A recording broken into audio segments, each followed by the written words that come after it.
Look how cool this geode is. I am here at the Hauser Geode Beds, and I am holding a geode that is probably over 1,000,000 years old. Ooh, look at that in there. We're not going inside. Guys, I am really bummed. Is about to say thunder in about a second. Hey everybody, and welcome back to Elley Knows Rocks. I'm standing at the Hauser Geode Beds. I'm out here with the club. We're gonna go camping today, and we are looking for geodes, Thundereggs, chalcedony, possibly fire agate, and then some nodules and that kind of a thing as well. We're going to be digging along these hills. This place has been explored for years. We're gonna talk a little bit about the geology, how geodes are made, and the other things, and how they got here and why. So thank you guys so much for joining me on this adventure, and let's go see what we find. For those of you who are new, I'm Elley Ringo, an economic geologist, independent geologic consultant, and an avid rockhound. I love being outside and enjoying the rocks and minerals around me, exploring the unknown and finding amazing things, all while explaining the geology, sharing some fun earth science facts, and encouraging you to get outdoors. So I hope you subscribe and become part of the adventure. If you've never been to the Hauser Geode Beds, I definitely suggest that you, 1, look it up on Google Earth, and 2, make sure to map it out very well before you get there, because there is no cell phone service when you're on those dirt roads. Hauser Geode Beds are known for having all kinds of really cool things, from jasper to common opal to Thundereggs to even fire agate. So today we hope to find some of that. Ooh, okay, ground is a little bit more slippery than I thought it was. We're heading over to the main area to go find ourselves some really cool geodes. All right, a little bag. We're gonna see how this works today. Random little red one. And then this is like an open portion already. That one looks kind of whole. All this stuff right here is just float. It's on the ground. They've already been washed out. I mean, look at that guy. I'm not gonna take home a giant rock just for a geode, but oh. Like these little things right here. Yeah. Steve, we going up a hill? We're going up a hill. We're going up a hill. This. Like, look at that guy. Big old nodule. Of course, that's a big old Thunderegg. Get a little crazy. He was about to say in about a second. Wow, look at that. Look how pretty those crystals are in there. The little bits of agate. That's so pretty. All right, we're gonna go up right up here. Look at that. Look at that one. Okay. Look at that. Look how cool that is. All of those little druzy little crystals on it. Yeah. Look at that. This is red botryoidal. Wow. Okay, that's really neat. All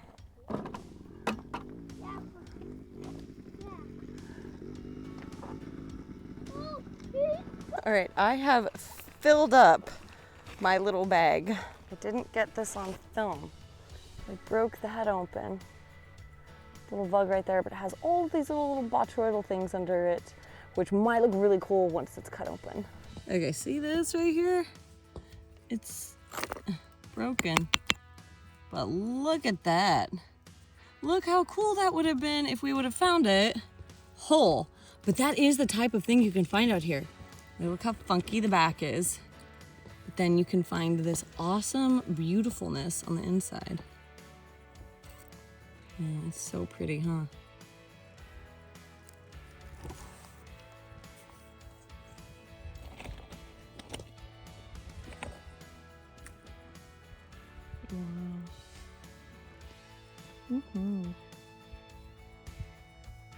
We're gonna walk up there. Up to see that hill, that spot right there, and then probably here. We've been over all of that, which has found some really cool things this way. Really fun. We're going up here because the drone footage looked great, that there could be something really cool. Plus people have clearly dug up there for quite a while. And if you're gonna put that much effort into it, think about when we were looking for topaz and how Dan and I climbed a mile up a straight cliff to get to the best spot, and we found red beryl, beautiful champagne topaz. So here we go. We're soldiering on. We are trailblazers of the area. Ooh, Oh, we don't screw it up.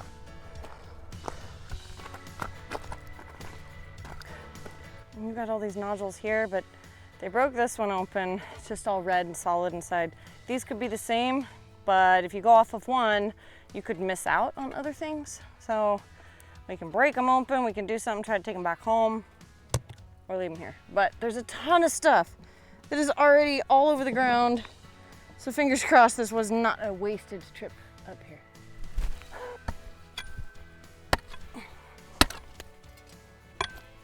This is not conducive to like actually using an axe or pick, Dan. So I can't use the pick at that angle.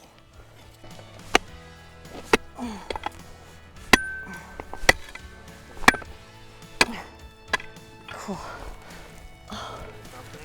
It might be. It's kind of heavy though, but it's got really great nodules on both sides, and it has even rounded bottom. So. We didn't have a ton of success walking to the top of that hill, so we decided to jump in the back of a truck and head to the potato patch. Short end of the story, we had the wrong directions. Bye guys, be careful. Bye guys, bye Keith. So is it not good? Where are you going? I'm going to look for geodes at the potato patch. Really bummed. I picked this up and I started smacking it with my hammer, and it popped open, and it's an actual geode inside. I didn't even catch it on camera, but I had witnesses that I just did it. Lying. Thank you. Oh man, so we'll clean that up. I think that's gonna look really, really cool inside. I felt kind of bad. I was the only person that found something, so we got in the truck and headed back to camp.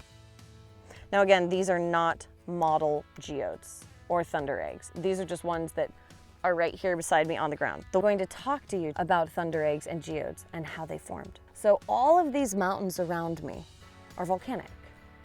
And each one of the little hills and areas was a single event kind of volcanic eruption. So they kind of create a small volcanic plug. But the rock type specifically is rhyolite. Rhyolite is an extrusive volcanic rock. And as it's being erupted, can be a lot of gas within the rhyolite. And as that gas starts to move out and expand and try to escape the rock, it creates what's called a spheroidal. And that spheroidal is what is going to be the home for our geode. Now, as that gas is there, it expands, it creates the spheroidal, it escapes in one way or another, or it can stay in that area until the rock cracks open. But the rock cracking open can be from a joint set, from a fault, from just the weakening of the rock in general, or hydrothermal fluid pushing into that void. And that's how geodes and Thundereggs form, is from hydrothermal fluid influxes or epithermal, depending on how deep it is or how shallow the hot water is. Now that water has to be extremely saturated in silica. And as that silica pushes in to these voids, it starts to solidify and crystal growth starts to happen.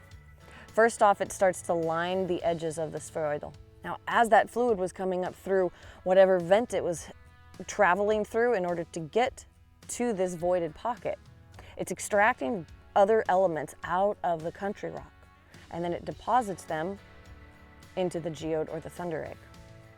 Now, you get different colors because of those minerals that it's extracting. You can get blues, greens, pinks. So your blues are going to come from your copper-based minerals, your aluminums, your nickels. Your greens are going to usually come from chromium, sometimes phosphates. And then your pinks are going to come from iron and manganese. And some of your blacks are going to come from manganese and magnesium mixed. And then you'll sometimes get calcite that forms within them as well. So that is, I guess, the elemental extraction of what gives them color. But over time, as long as that fluid is super, super saturated, you're going to get really large crystalline growth, which is what's going to give us our really awesome terminated crystals. Think about the big crystals in Brazil. And you see those amazing looking geodes that are made of amethyst, which are colored by iron. Those are an awesome example of highly saturated fluid over a long period of time in a giant gas bubble, but those form in basalt. It's a totally different topic, and we'll talk about it some other day. It's also been mined out here and dug through for decades. I think since the late 60s or 70s is when they started finding the geodes out here. So the difference between a geode and a Thunderegg is space. A geode has crystals that form freely, and they stick out into a void. A Thunderegg has so many events that they're really, really saturated with silica fluid that it just fills up the entire thing, creating awesome patterns, really cool water lines. And again, that spheroidal pattern sometimes creates a star. So you'll get these beautiful star Thundereggs. This stuff weathers out. Like the spheroidal specifically, that gas bubble created all kinds of little sprays almost. Those weather out of the rock. And you get these funky looking bubbles on the outside of the rock, where you get interesting textures that kind of look like a really weird potato. The inside of them most likely is going to be something cool. And it's rained a lot out here, so a lot of stuff can be exposed. Might look a little bit different than it normally does. That's what people have been looking through. And stuff they've broken open and don't want. Look at those though. We've got 3 of them inside of one little rock, and you got this one that has a little bit of pink and purple in it. They are really everywhere out here still. It's finding the whole ones that is a challenge. Look at that. All of those pieces inside there. There's little calcite blades. Tiny terminated quartz crystals. And yeah, the rock doesn't look that great, but it really is beautiful in there. Look how cute that is. It's so small and adorable. Oh, this is interesting. It's like, what is the inside of one that looks kind of cool? Oh, look at these. This little guy. Maybe that one. This little guy. Like, all these round ones are possibilities. Ian is, well, digging to the center of the earth. And Holly's right behind him, and then there's Steve. Steve! Stove. Sorry. I don't know why. Yeah. She said it. That was way too funny. Out there for anybody, huh? Yeah.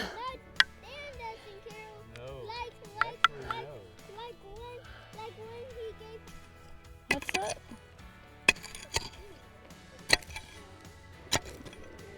Watch out. You all right? Oh, that could be good. These could be terrible too.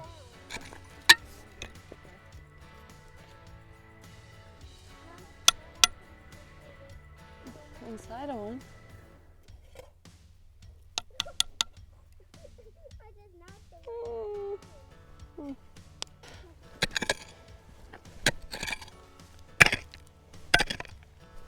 Oh, that might be a decent one. A couple of those. Ow.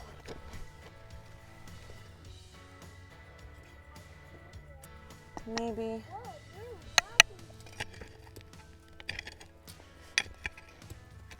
Ooh. Oh, it's kind of lightweight. Might be lucky. We walked up to that hill, climbed over that hill.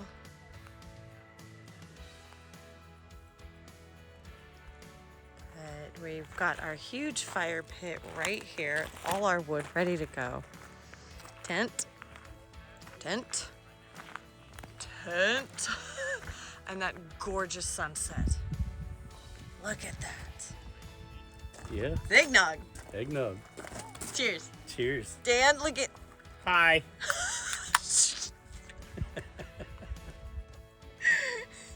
Cheers. Now it's my turn to open. I don't have a hat. I'm not as cool. We can pretend. Look. Is my hair all weird? Yeah, a little bit. It's all right. It's a camp thing. It's a holiday Christmas camp thing. Cheers. Mm-hmm. Oh, that's good. Really? Yeah, actually. Wasn't expecting that. Cheers.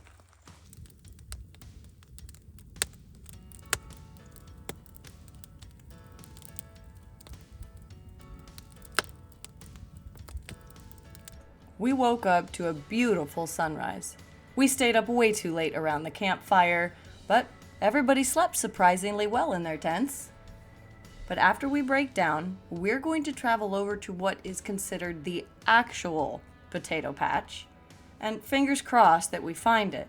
but we got a little bit of service and able to kind of map the area to where we think it's supposed to be. After some research, I found out that the geodes are supposed to be much better over there. So here we go. Let's find out. Also, this is the very first time that we've been camping with an actual poo shed, or just an area for the girls to do their business. Josh set this up. We've got everything that you need in there. And FYI, for those of you wondering, no, it didn't stink. But for an area of just very flat ground, it was way easy and not have to deal with anything. We've made it what they call the potato patch. So much dirt that's been moved. Oh my gosh, it's like a road over here. Oh, here we go. Check that out. Look at that beauty. Just a nice little opening, a little bit of agate on one side. Okay, I'm glad I came over here. I had a good feeling about it. That's cool. Hey, Steve. What are we doing? Just looking around. We love Steve. Oh, look at that one. Wow. How cool is that looking? Look at this. Look at that selenite. It's a selenite rose. It's gypsum. It's the same thing. If you guys watch the latest rock talk on gypsum and selenite and satin spar, look how cool that is. That's pretty. You can see actual folding. That's what this is. This volcanic folding. All of the rhyolite starts to erupt. That cools more rapidly, and you can see that because if it's fractured, it cools a little bit slower in here, and this is where the gas is going to get trapped.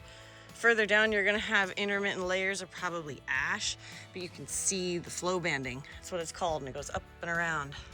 And the way that it starts to cool gives you this jointed column-ish effect, which is just all this nice blocky jointed. Oh, look at that in there. We're not going inside because we can't fit, but that's neat. Maybe there'll be some cool stuff over here. See, perfect representation of the little gas bubbles being trapped within the rhyolite and being filled in with silica-rich fluid. That one had a fair amount of manganese in it, making it black. It's pretty cool.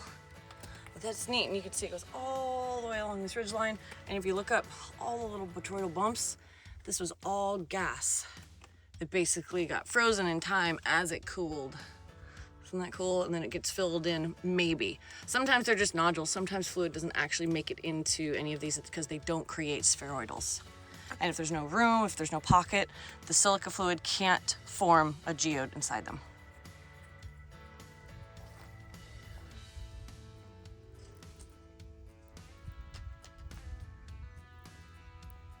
You see that area right over there? Like that direction, I'm gonna hike over there. I'm gonna walk over that direction. Somebody put a big pile of rocks right here, but I want to go there because look at that tater. Look, I've been recording, good gosh. I thought I'd stop. That's okay. Look at that cavity. Isn't that cool? All the crystals, there's dirty. It would clean up really nice. So that is a great half geode. Awesome. Little ones everywhere here. It's your guess as good as mine sort of a situation, but you can see this place is awesome. Like there are some really cool, what I hope to be really amazing ones, because check this out. Hang on, it's in my little pouch. I just found, I flipped it over. I was like, ah, that one looks whole. See? Look at that.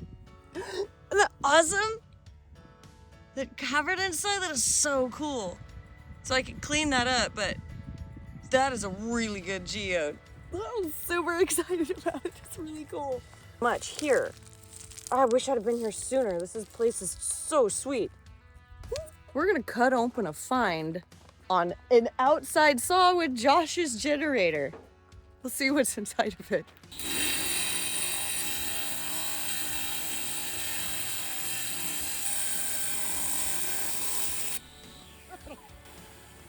nice.